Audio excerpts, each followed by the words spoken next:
مکہ مکرمہ سعودی عرب میں حجاز کے جنوبی حصے میں قائم ہے۔ تاریخ میں اسے مختلف ناموں سے یاد کیا گیا: مکہ، بکہ، البیت الحرام، البیت العتیق، البلد الامین، ام القریٰ۔ یہ مقدس شہر ابو الانبیاء حضرت ابراہیم علیہ السلام نے آباد کیا اور امام الانبیاء صلی اللہ علیہ وسلم کی یہاں ولادت ہوئی۔ نبی کریم صلی اللہ علیہ وسلم کی ولادت سے تقریباً 3000 سال پہلے مکہ تجارت کے کاروانوں کا پڑاؤ ہوا کرتا تھا۔ 18ویں صدی قبل مسیح میں حضرت ابراہیم اللہ کے حکم کے مطابق سیدہ ہاجرہ سلام اللہ علیہا اور حضرت اسماعیل علیہ السلام کو اپنے ہمراہ یہاں لائے اور اسے آباد کیا۔ حضرت اسماعیل علیہ السلام کی اولاد میں 12 بیٹے تھے جنہوں نے عرب کو آپس میں تقسیم کر لیا۔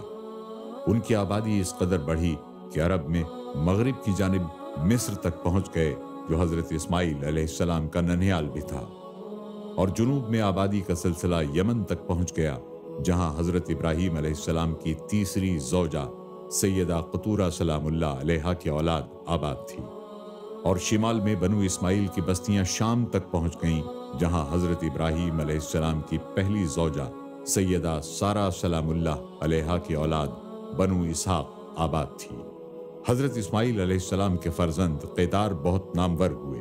قیدار نے اپنا مسکن خاص مکہ میں بنایا، اور انہی کی اولاد میں آگے چل کر جناب عدنان ہوئے، جو کہ حضور نبی کریم صلی اللہ علیہ وسلم کے اجداد میں سے ہیں۔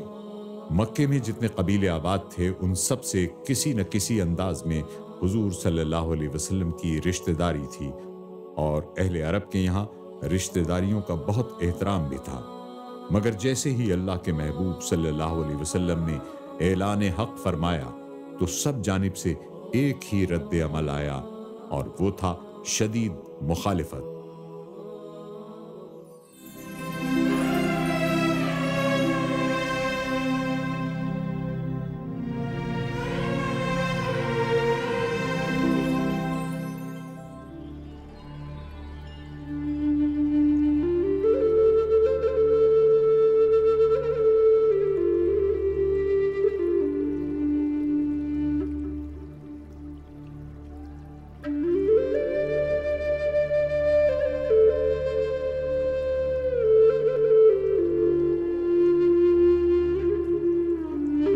مسلمانوں کی تعداد کم، کافروں کی تعداد بہت زیادہ۔ مسلمانوں کے لیے زمین تنگ ہوتی جا رہی تھی، اختلافات کی شدت بڑھتی جا رہی تھی۔ نبی پاک صلی اللہ علیہ وآلہ وسلم کے مشورے پر اور ان کی اجازت سے 16 مسلمان ہجرت کر کے حبشہ کی طرف گئے، موجودہ ایتھیوپیا۔ وہاں کا بادشاہ عیسائی تھا اور انہوں نے ان کو پناہ دی۔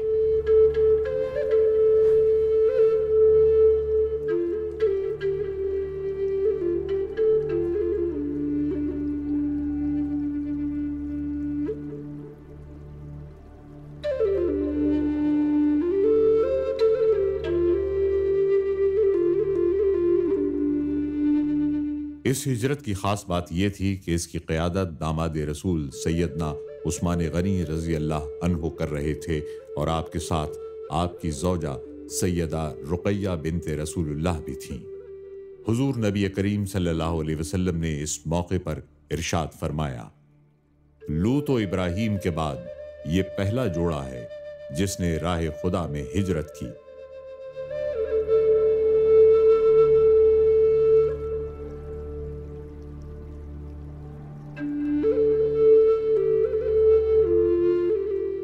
حضور پاک صلی اللہ علیہ وسلم کو بہت ایک مشکل وقت دیکھنے کو ملا۔ 2 قریبی اور عظیم ہستیاں فوت ہو گئیں، ابو طالب اور نبی پاک صلی اللہ علیہ وسلم کی اپنی بیوی خدیجہ۔ مشکل سے 200 لوگ تھے ایک مکہ میں جو ایمان لائے تھے، تو آپ نے فیصلہ کیا کہ یہاں طائف تک آئیں، یہاں تبلیغ کرتے ہیں، اور حضرت زید کے ساتھ وہ یہاں آئے۔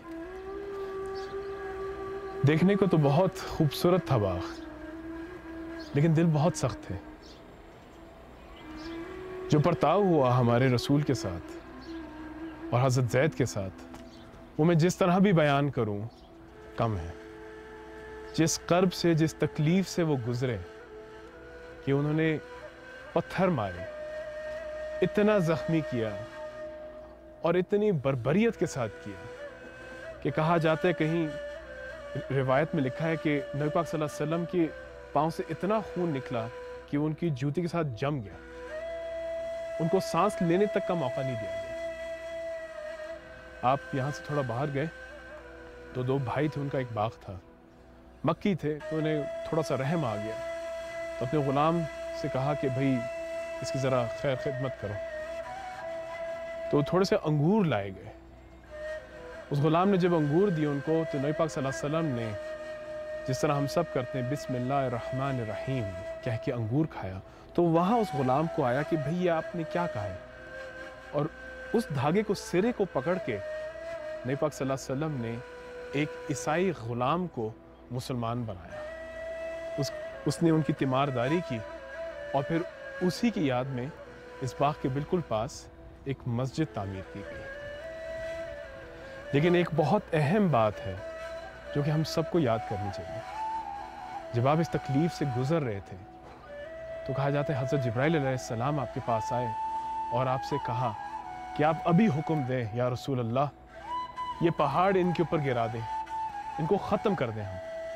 اور وہاں نبی پاک صلی اللہ علیہ وسلم نے غصے سے کام نہیں لیا، بدلے سے کام نہیں لیا۔ انہوں نے کہا میں تو خدا کا پیغام لے کے آیا ہوں، میں تو امن و سلامت کا پیغام لے کر آیا ہوں، میں وہ یہاں ان کے ساتھ نہیں کر سکتا۔ کیا آپ اور میں اتنا بڑا دل دکھا سکتے ہیں؟ کیونکہ ہمیں دکھانا چاہیے، یہی رسول کا سبق تھا۔ کیوں ہم چھوٹی چھوٹی بات اپنے پیارے نبی کے پیچھے ہی لگ کے ان چیزوں کو برداشت کریں، نہ کہ انہی کے نام پہ برداشت ختم کریں۔ طائف کے بازاروں میں رسول کریم صلی اللہ علیہ وآلہ وسلم پر بہت زیادہ سنگ زنی کی گئی۔ آقا کریم علیہ السلام کے پاؤں پہ پتھر مارتے تھے، حضور پاؤں اٹھا لیتے تو دوسرے پاؤں پہ سنگ زنی کرتے، دونوں پاؤں پہ سنگ زنی ہوتی، حضور بیٹھ جاتے شدت درد سے، تو وہ آگے بڑھتے، حضور کو کندھوں سے پکڑ کے حضور کو اٹھاتے اور مشقے سنگ زنی کرتے۔ یہ دردناک تاریخ کا واقعہ، نالین خون سے بھر گئے۔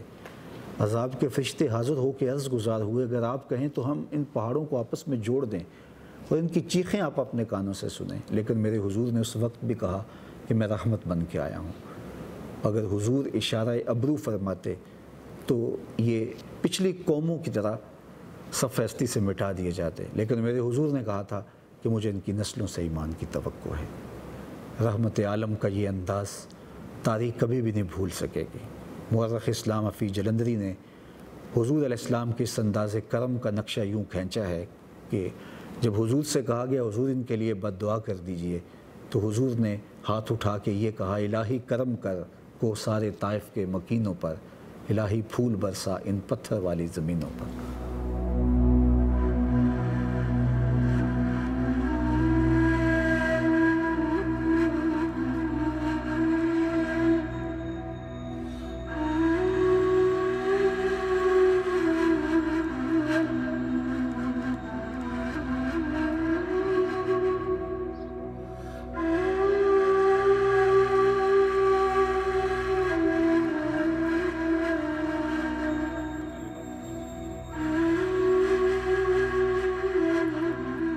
میں اس وقت اس باغ کی سمت بڑھ رہا ہوں، اور شاید ایسے ہی کوئی راستے سے گزرے ہوں گے ہمارے رسول صلی اللہ علیہ وسلم، اتنے زخمی کہ ان کے قدموں تک لہو لہان، کس تکلیف سے گزرے ہوں گے وہ پتھر کتنے سخت ہوں گے، کیا کیفیت ہوگی میں سوچ نہیں پا رہا۔ لیکن اس کیفیت میں بھی آگے کیا پڑا تھا ان کے لیے؟ آئے تھے وہ ایک ہرے بھرے شہر میں تبلیغ کے لیے، کیا پتا تھا ہمیں کہ وہ تبلیغ کامیاب ہوگی، لیکن ایک غلام ہوگا جو مسلمان ہوگا۔ کیا پتا تھا ہمیں کہ وہ نسل جس کو انہوں نے معاف کیا، رحمت دکھائی، اس نسل میں سے بھی آگے کوئی شاید مسلمان ہوگا۔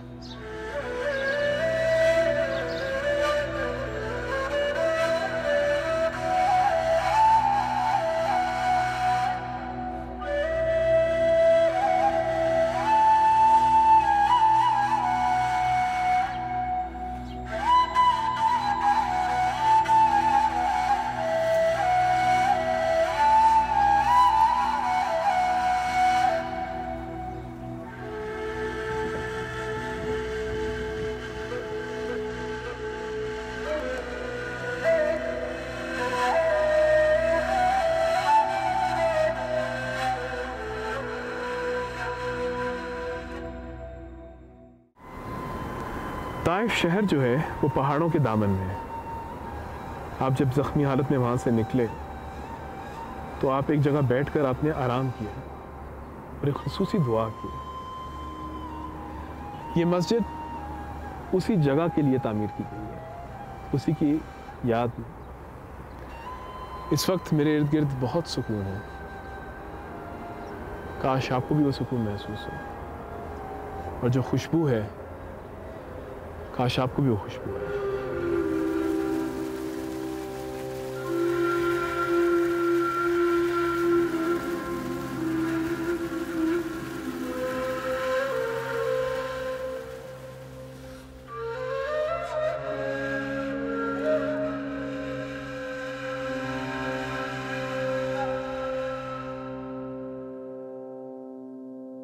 سال 10 نبوت کو ایک نہایت اہم واقعہ پیش آیا، اور یہ تھا معراج۔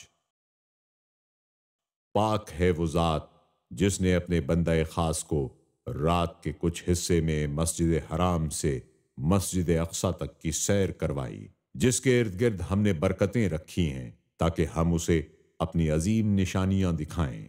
بے شک وہی سننے والا دیکھنے والا ہے۔ معراج میرے اور آپ کے آقا و مولا کا دوسرا بڑا معجزہ ہے۔ سب سے بڑا معجزہ جو حضور کو عطا کیا وہ معجزہ قرآن ہے، اور دوسرا بڑا معجزہ جو حضور کو عطا کیا گیا وہ معجزہ معراج ہے۔ میرے اور آپ کے آقا و مولا وہاں تک پہنچے جہاں کسی کا تخیل بھی نہیں پہنچ سکتا، ان رفعتوں تک، ان بلندیوں تک، اور ان مراتب رفیع سے سرفراز کیے گئے جو صرف انہی کا مقصود تھا۔ مسجد حرام سے مسجد اقصی تک نبیوں کی امامت، اور پھر وہاں سے آسمان تک نور کی سیڑھی کے ذریعے تشریف لے گئے، پھر فرشتوں کے پروں پر 7ویں آسمان پر، پھر وہاں سے جبریل کے پروں پر سدرۃ المنتہا تک، اور وہاں جبریل نے بھی اپنی بے بسی اور اپنی مجبوری کی بات کی کہ یہاں سے آگے میں ایک قدم بھی نہیں بڑھ سکتا، لو دنوت خطوۃ لاترکت۔ پھر سبز نوری تخت لایا گیا جس پہ حضور جلوہ فراز ہوئے اور وہاں تک پہنچے جہاں تک خدا نے چاہا، اور اللہ تعالیٰ سے نعمتیں، عزتیں اور خلعتیں پائیں، اور اس امت کی بخشش اور نجات کی ضمانت لی۔ معراج جہاں میرے اور آپ کے آقا و مولا حضور نبی رحمت صلی اللہ علیہ وسلم کے لیے بہت بڑا اعزاز، اللہ کے دیدار کا بہت بڑا ذریعہ ہے، وہاں اس گنہگار کی امت کی بخشش کا سہارا بھی ہے۔